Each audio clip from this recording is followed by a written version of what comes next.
তারপরে চিপড়ে জল বের করে নিচ্ছি। এই দেখো কত সুন্দর বড় বড় সয়াবিন আর কি।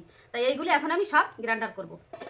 তা তোমরা সাথে থাকো আর দেখতে থাকো। এগুলি আমি গ্রাইন্ডার করে নিই, আর এতে যা মশলা দেবো সেগুলি আমি একসাথে গ্রাইন্ডার করে নিয়ে আসে তারপরে তোমাদের আমি বলবো যে কী কী মশলা দিয়েছি। তা তোমরা সাথে থাকো আর দেখতে থাকো কিন্তু। আর আজকে আমি কিন্তু এই রেসিপিটা সন্ধ্যার সময় করছি আর কি, সন্ধ্যা 7টায় রাত্রে খাওয়ার জন্য এই রেসিপিটা হচ্ছে। তা তোমরা সাথে থাকো। এই যে দেখো বন্ধুরা, এই যে সয়াবিন এই যে আমি এইভাবে পিষে আনছি। এই যে দেখো কত সুন্দর কিন্তু মুলাম হয়ে গেছে, আর এরকমই কিন্তু দানা দানা থাকতে হবে। এটা হয়ে গেল। এবার দেখো এই জায়গা আছে পোস্ত আর হচ্ছে গোটা জিরা বাটা, কাঁচা যে জিরাটা, এই জায়গাতে কিছুটা আমি দিয়ে দেবো আর বাকিটা রেখে দেবো রান্না করার জন্য। আর এই জায়গা আছে আদা রসুন টমেটো, এই জায়গাতেও অল্প কিছুটা দিয়ে দেবো কালারের জন্য হলুদ গুঁড়ি, দিয়ে দেবো পরিমাণ মতো লবণ, দিয়ে দেবো লঙ্কার গুঁড়ি, অল্প দেবো লঙ্কা, বেশি দেবো না।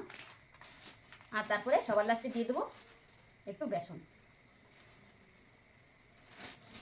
এবার ভালোভাবে মাখিয়ে নেবো। বেসন আমি বেশি দিনে অল্প দিয়েছি, নাহলে পুরো বেসন বেসন লাগবে, খাইতে কিন্তু ভালো লাগবে না, তার জন্য আমি বেসন অল্প দিয়েছি। এবার ভালোভাবে মাখিয়ে নেবো।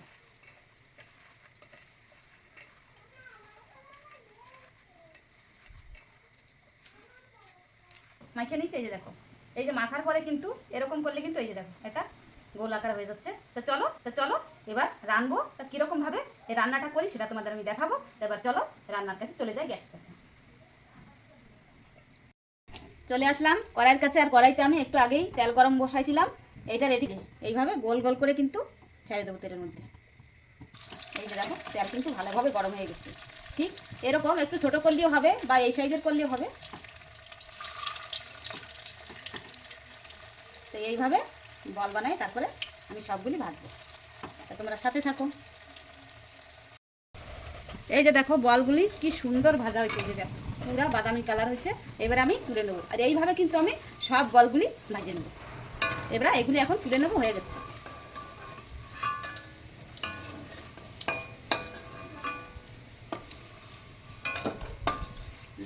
এই যে তুলে নিয়ে এসেছি। এই যে দেখো কত সুন্দর দেখা যাচ্ছে আর সুন্দর একটা কিন্তু সেন্ট বেরোইছে।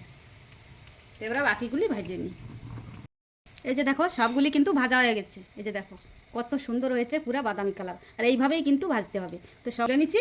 আর দেখো এই যে কড়াইতে কিন্তু একটু তেল রয়ে গেছে, এটা ছিল সাদা তেল। এবার আমি দিয়ে দেবো সরিষার তেল। আর এই রান্নাটা সরিষার তেলেই কিন্তু ভালো হয়, আর একটু তেলের ভাগটাও বেশি দিতে হবে পরিমাণটা। তো দিয়ে দিলাম তেল। তেলটা একটু গরম, তেল গরম হয়ে গেছে। ফোড়নে দিয়ে দেবো কালো জিরা আর গোটা গরম মশলা, একটু নেড়ে ভেজে নেবো। তারপরে দিয়ে দেবো একটা তেজপাতা আর একটা শুকনো লঙ্কা।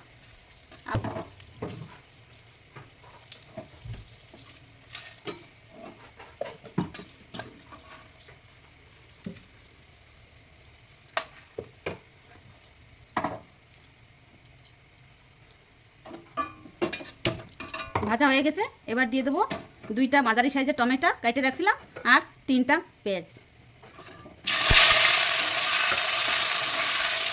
এবার যত সময় পেঁয়াজটা নরম না হয় আর এই টমেটোটা নরম না হয় ততক্ষণ একটু ভাজবো। এই যে পেঁয়াজ আর টমেটো নরম হয়ে গেছে, ভাজা হয়ে গেছে সুন্দরভাবে। এবার দিয়ে দেবো বাটা মশলা। এই যে এই জায়গায় আছে টমেটো আদা, একটু নেড়ে চেড়ে নিলাম। তারপর আবার দিয়ে দেবো গোটা জিরা আর পোস্ত বাটা। এবার সুন্দরভাবে কিন্তু মশলাগুলি মিশিয়ে নেব। মশলা আমি অল্প একটু সময় ভাজে নিচ্ছি। এবার দিয়ে দেবো লঙ্কা গুঁড়ি, দিয়ে দেবো পরিমাণ মতো লবণ। এবার এই মশলাটা আমি তেল যত সময় না ছাড়িয়ে দেবে ততক্ষণ কিন্তু আমি ভাজবো। তেল ছাড়া পর্যন্ত এই মশলাটারই ভাজবো। এই যে দেখো মশলা কিন্তু সুন্দরভাবে ভাজা হয়ে গেছে, আর কিন্তু কাঁচা ঘেরানো নাই, আর কিন্তু তেল ছেড়ে দিয়েছে মশলা দিয়ে। এবার আমি দিয়ে দেবো এই যে দেখো 2টা বড় সাইজের আলু, এটা আমি চটকে পুরো ফিনিশিং করে রাখছি। এবার এটা দিয়ে দেবো। এবার এই মশলার সাথে আলু ভালোভাবে মিশিয়ে নেব।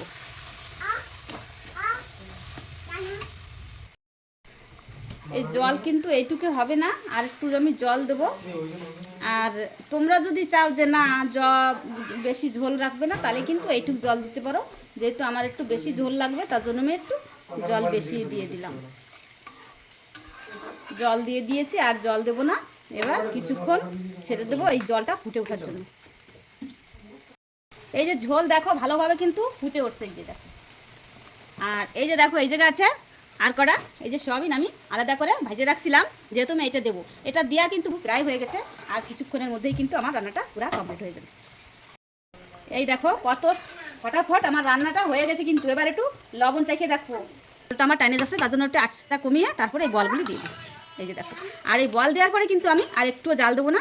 এবার কিন্তু গ্যাসটা বন্ধ করে আমি তরকারিটা তুলে নেব। এই যে দেখো কত সুন্দর দেখা যাচ্ছে, আর এটা কিন্তু খাইতেও দারুণ। তা আমার রান্নাটা পুরোপুরি হয়ে গেল, গ্যাস অফ করে দিলাম। তা তোমরা এবার দেখো আমি আর কি গামলাতে তুলে নিচ্ছি, তারপরে আবার তোমাদের দেখাচ্ছি যে কত সুন্দর দেখা যাচ্ছে। তা দেখো বন্ধুরা, রান্নাটা কিন্তু আমার পুরোপুরি হয়ে গেছে, ঠিক আছে। আর দেখো দেখতে যেমন আর